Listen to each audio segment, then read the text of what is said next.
Welcome to the Buck and 2MC post-game show after the Lady Vols 112 to 58 win over ETSU. Not sure Alexis is going to make it tonight, but we'll see if she can. If not, you've got me, and that's what you get tonight. And that was one heck of a game. I will give people time to start rolling in here.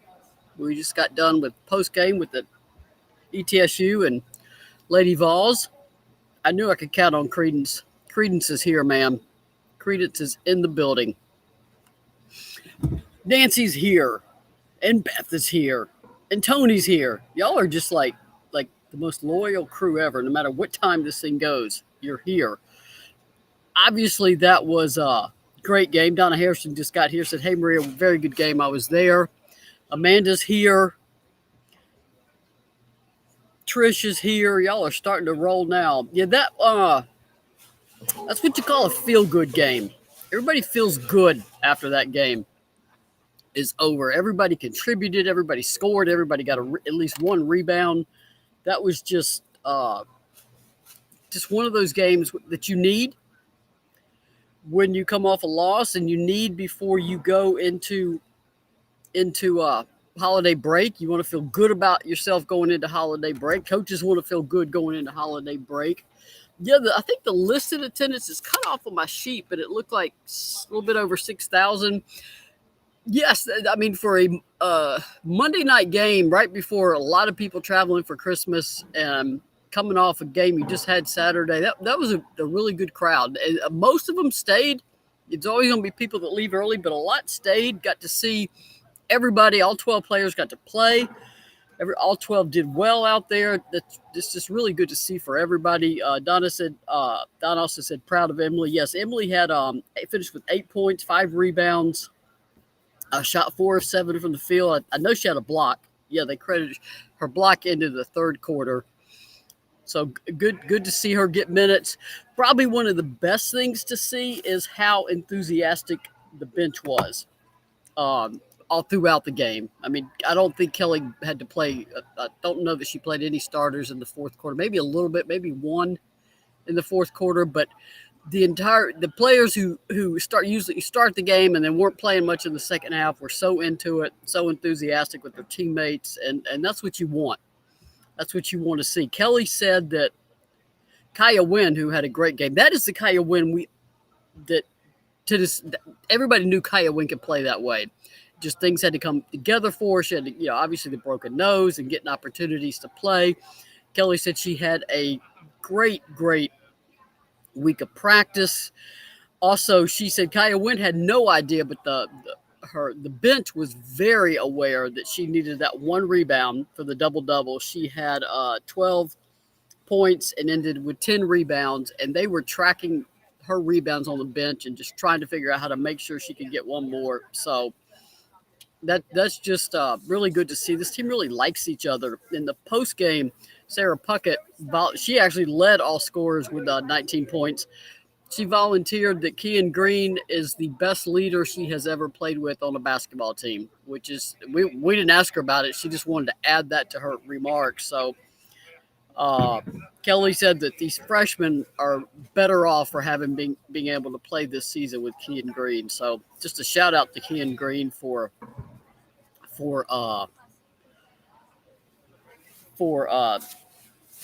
being the kind of person she is, the kind of student she is, and the kind of leader she is. Kathy said Wynn was player of the game. She told Mickey that Liza was the one who broke her nose. I think that's a staff support person, and I think it happened in like a practice where you don't mean to, but then you shift or something and caught the nose. I believe that's who she's talking about. So, just an unfortunate injury in practice, and now she obviously has to wear the mask for a while until that nose completely heals. I have had that injury. It is no fun. The surgery is no fun, but it doesn't seem like it dimmed her spirit one bit. Kaya Wynn is an incredibly agile and athletic player who can really, really help this team. Her effort on the glass, I mean, she just is relentless on the glass. The whole team was really. The board They won the board 61-27. So just an incredible job by everybody on the glass. Alexis Dye had 11 boards. Obviously, we talked about Kaya Wynn having 10. Let's see, Kean Green had 4. Emily Saunders had 5. Tamari Key had 7. And keep in mind, most of these players I'm mentioning are playing 10, 14, 17 minutes. Kaya Wynn actually played the most at 25 and Jessie Rennie at 23. So incredibly efficient use of the minutes people had on the floor. Donna said, wow, I sit next to one set of Sarah's grandparents. They are so proud of her. Yeah, Sarah's just a neat kid, too, to talk to. Everybody's been really complimentary of Sarah and the way she just embraces this team and her teammates. Karen said, love Emily's growing up in the paint. Yeah, that was a very good game for Emily. Donna said, ETSU with those 3 shocked me. Donna, actually, that's what they do. They are a 3-ball shooting team. They got several kids that can hit. One's hit 15 already this season. Several kids are hitting like over 40% from the arc. They can shoot threes, and they lost their leading scorer. She was dismissed from the team for a violation of team rules. I think that was just within the last week or two. So, ETSU is a team that is struggling to get all their pieces together. Obviously, a couple local players were here. The names are, make sure I say them right, Jakia Davis. She played at Bearden High School right here down the road. And then Aaliyah Vananda. And I don't have a pronunciation guide, so if I mess that up, I'm sorry. She played it in Maryville. So that's always good to see local kids come home. ETSU had a nice fan contingent, particularly parents cheering them on. That was really good to see. Aaliyah said that she came here as a kid, and her dad told her, you're going to play here one day. And she said, I never thought it would be playing for the other team. But, these are Tennessee-raised kids. They love Tennessee, not when they're playing them, but I'm sure they do when they're not. Dwayne says, does anyone know what happened that so many were dismissed? I do not. I don't know. Most of the stories just say, basically, violation of team rules. I think it was 2 that were dismissed, and then or just 1 dismissed, and they got a couple they got a couple injuries too. But this is also first year head coach, and sometimes that can make a difference. That the player or the coach just don't gel. But yeah, their roster between the injuries and the 1 player who was dismissed, and playing a lot of young kids. They start 3 freshmen. They're technically second-year freshmen. They did play last year. 1 not so much because she got hurt. But they are a very young team. When you got to put 3, I guess they would be sophomores really. But last year was such an odd year. That is a big challenge to play at Tennessee. And clearly there was just basically nobody that could do anything with Tamari Key. She was 7 of 10, 7 rebounds. Only needed 17 minutes. So the 3-ball was going to be their best chance of getting some open looks, and they did. They knocked down 7 of them, so good for them. There wasn't going to be a lot of points in the paint for ETSU to come by, even with Tamari out of the game. Points in the paint were 70 for Tennessee to 20 for ETSU. So, yeah, free throws. Those poor, pitiful little free throws, except for Caroline Striplin. I jokingly asked her if she gave lessons. She was 8 of 8 from the line. She's just automatic. Steps up there, repeatable form. She said she shoots at least 50 a day on her own. I think she's trying to get to 50 makes too. And that's part of what it is repetition. You will absolutely never have enough practice time for free throws. Practice time is so limited that a team is never going to have enough time for free throws in practice. Free throws are something you end up having to do on your own. You have to get in the gym on your own. It's the reality of free throws. Excuse me. So, need a glass of water. I need Alexis here to talk sometimes. Sorry, guys. Dwayne Kipp said, my gosh, Carol did it in high school, and she's doing it when she gets a chance now. Yes. She's just a very skilled player and a player who understands how to play the game of basketball. The official box had 74 bench points for Tennessee. I don't know what the record is for bench points, but that's got to be close to it. That is, I mean, Tennessee's had some games where they won like 110, 120, so they could have approached it before, but that is a lot of points from the bench. Uh, yes, 74-15. That was the bench differential for the game. So it was obviously Tennessee's already at 10 wins this season with the one loss. Like I said, it's a great opportunity for Tennessee to feel good going in the break, feel good about everybody contributing. You just go in with a little bit more of a bounce in your step. They won't have too long of a break. They play again on Monday against Chattanooga, but several are headed home tonight. They're driving tonight, those that live closer, and several others are taking flights in the morning. So that is a good chance for them. For some of them who'll sleep in their home beds this evening, that'll be really nice for them. Tony asked about Ray. Ray, there is absolutely no change on Ray. Same thing. She is not participating in warm-up. She's in street clothes on the bench. Obviously, there's not going to be any change in Ray in the next week because they're not going to be at practice. She is still, last we heard, she was doing shooting drills, running some steps. But like I said, Saturday, you're a long way from coming back to a game. You got to get back to full practice and see how you do there. So, I mean, this is not something where we're going to see her play Monday. When they come back, you've got to get through multiple full practices without issues. So the biggest thing for Ray is to heal because, I mean, she's a first-round draft pick. You don't rush that back. You make sure she's comfortable.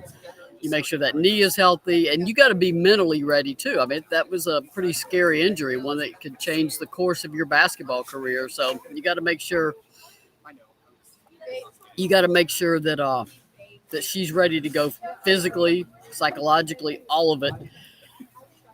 Karen said we could put Strickland, Darby, and Puckett in with Key and be a difficult team to play against. That depends on matchups because that's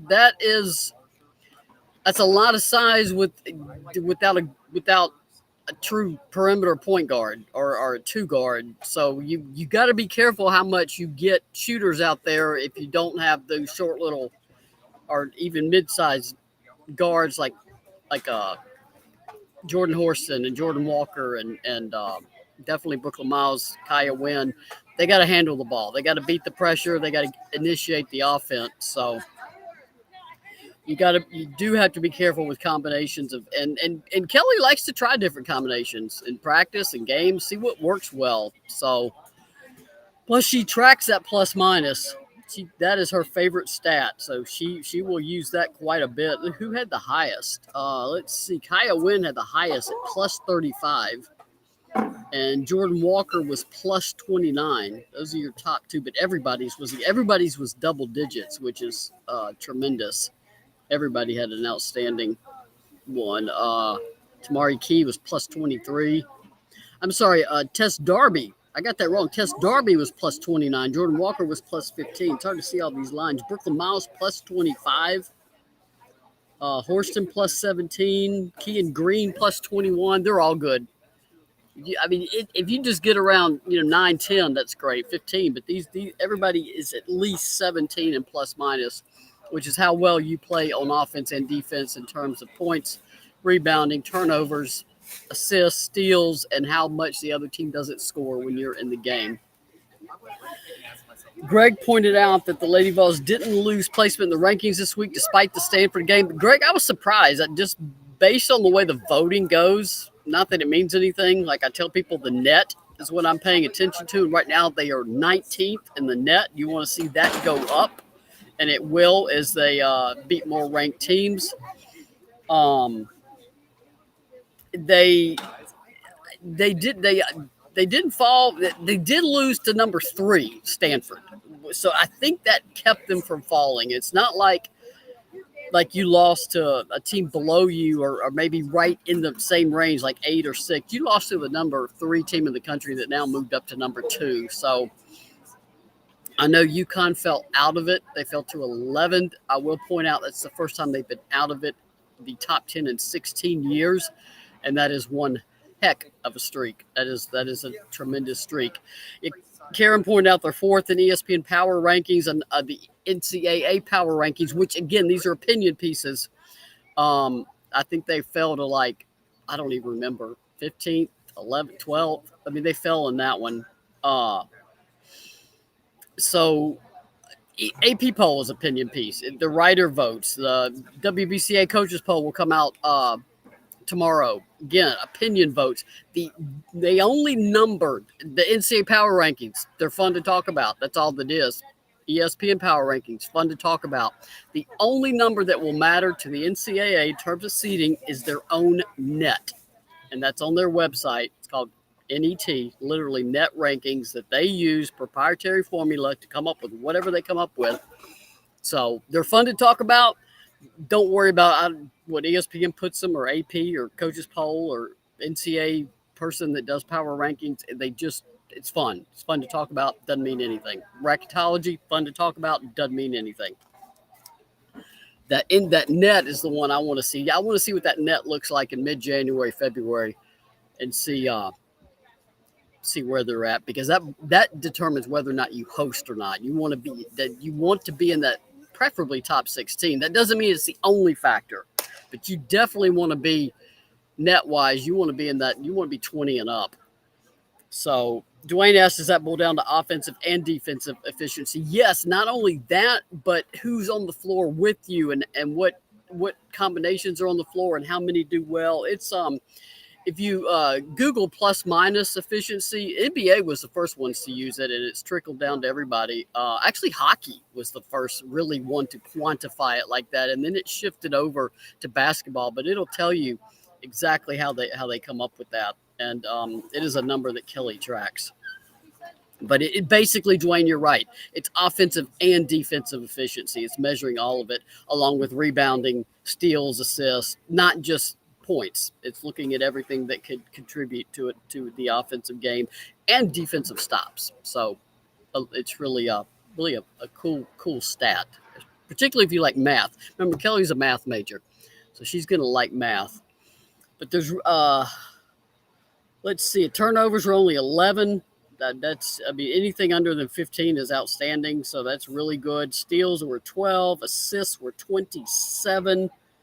Let's see, 5 assists to Jesse Rennie, 5 assists to Kaya Wynn.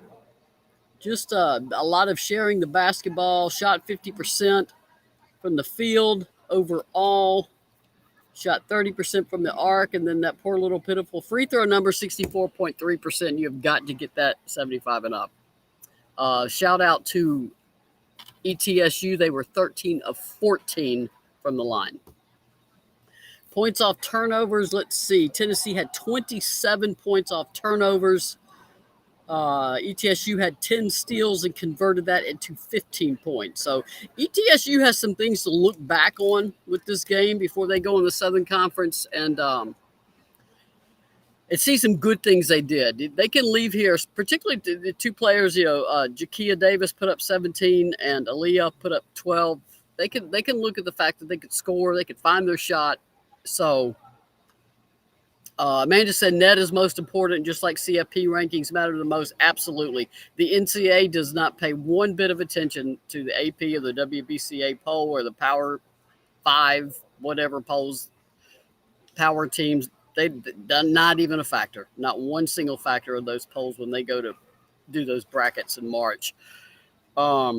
Trish asks, is that the first time the team sang to fans? Trish, is the first time I can recall it. They have talked to the fans before after a game to thank them, but that's the first time I heard them sing as a group. They sang, I think they sing We Wish You a Merry Christmas. I believe that's what they sang. They used the mic there at the scores table before they headed to the locker room.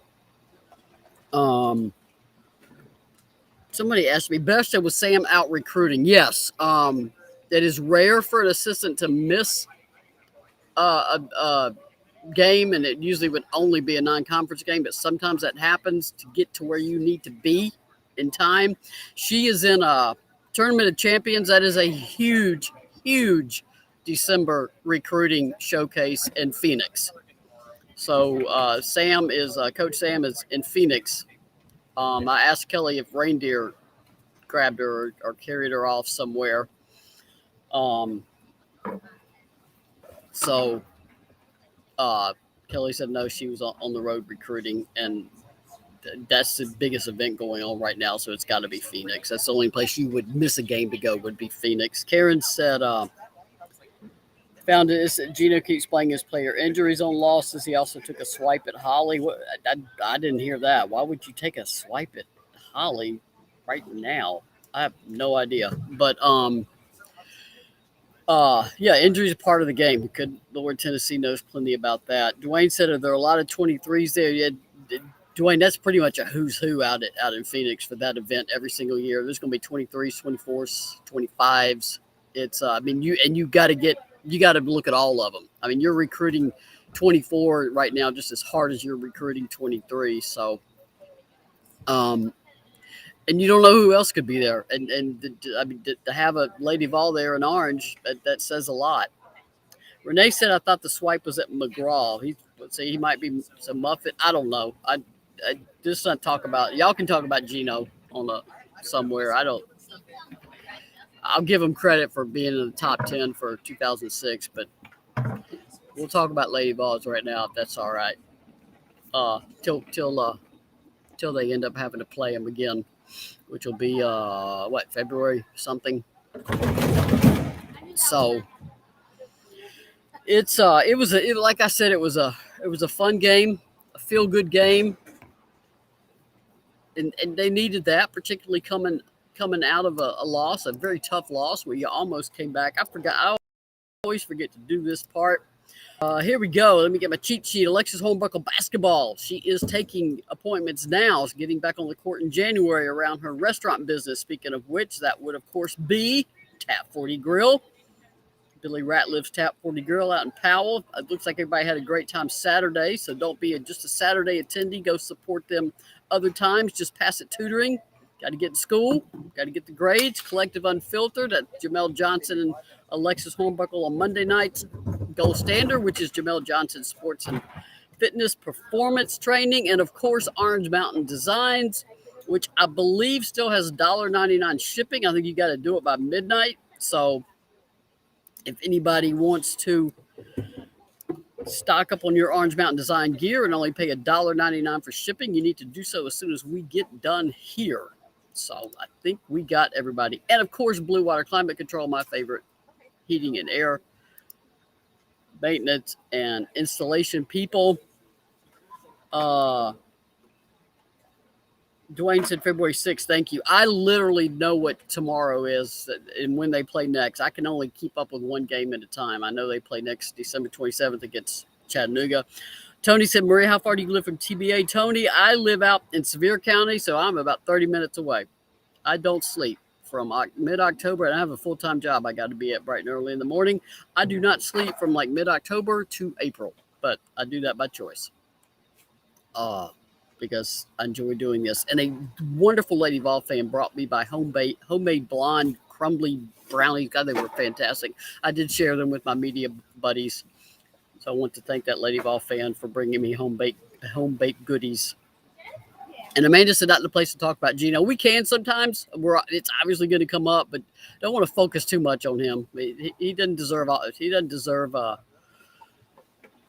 whole lot of our oxygen, particularly when it's,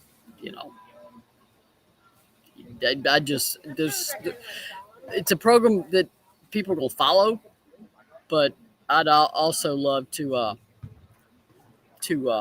talk about SEC teams in Tennessee. Karen said you should have deer stone on the post game. Karen, you mentioned that to me. They are gone. When I get out here, there is nobody here. There are people cleaning up. I see them, and there's the Tennessee media relations staff doing all the work they do after the game. There is nobody here after post game to be on this show except me, unless you want me to get the cleaning crew over here. But they're busy. So I really can't have guests on here. There's just nobody around, and I'm not even quite sure how we do it. They'd have to sign in with their laptop because I don't want anybody sitting by me talking. So, but I would love to have guests, but it's all I can do to get me in here and get going. Besides trying to book guests, there's just no way. Mary said, "Thank you for all you do. You're very welcome. I enjoy doing this. I enjoy fans." Enjoy talking to y'all after a game. I think we've hit all the highlights of everything good. Once again, December 27th is the next game against Chattanooga. And then, boom, guess what? It's SEC season. It's time to get ready for the SEC. These freshmen do not know what's coming, but I like their attitude. We had we wanted Kaya win too after post game, but she was doing radio, and I know these kids are in a hurry. Some of them are all trying to get home. We had Sarah Puckett, Kean Green, and Caroline Stripling, just absolutely three delightful young ladies to talk to. A lot of fun. A lot of they really explained the game well, and I'm looking if I missed any stats. I think that is it. Dwayne Kipp said that is brutal. I don't care if it is Alabama. It's going to be tough. Yeah, Dwayne, I mean, Tennessee lost 3 straight before they finally beat Alabama, and it took a 40-footer. I'm exaggerating. That was about 26 feet by Renaya Davis to beat them once, and the other game was close. So, I mean, once SEC starts, it's tip it off. Here we go. Then, as Dwayne points out, turn around and get right on the road, go to Arkansas. Yep, that's where they'll be a week from Sunday. After Christmas, yep. There is these. Like I said, these freshmen have no idea what's coming. That Thursday Sunday rotation, you do not catch your breath. And Alabama will put up a fight. This is why you want a game like this, and you hope Chattanooga that can get those first games after Christmas can get a little rough. I mean, they've been off the court, they've been home. I mean, it's not like they're completely out of shape, but you'd be amazed how winded you could get just not having practice, full practice like you're used to for 4 or 5 days.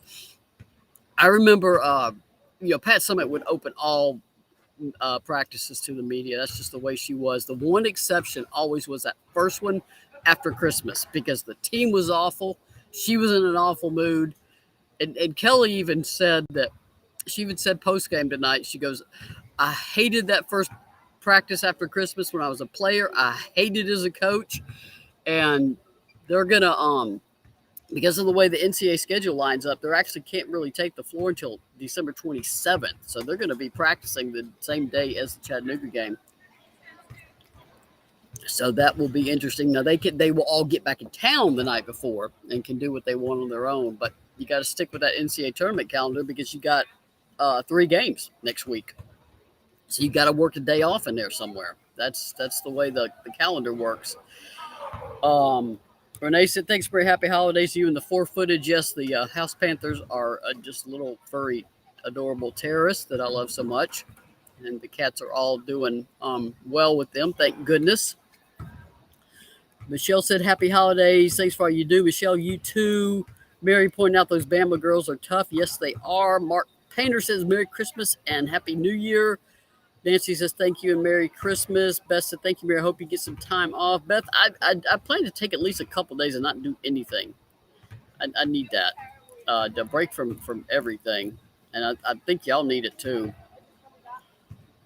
And I will see y'all in a week. In the meantime, y'all be safe. Have a great holiday. Take care of yourselves. And peace.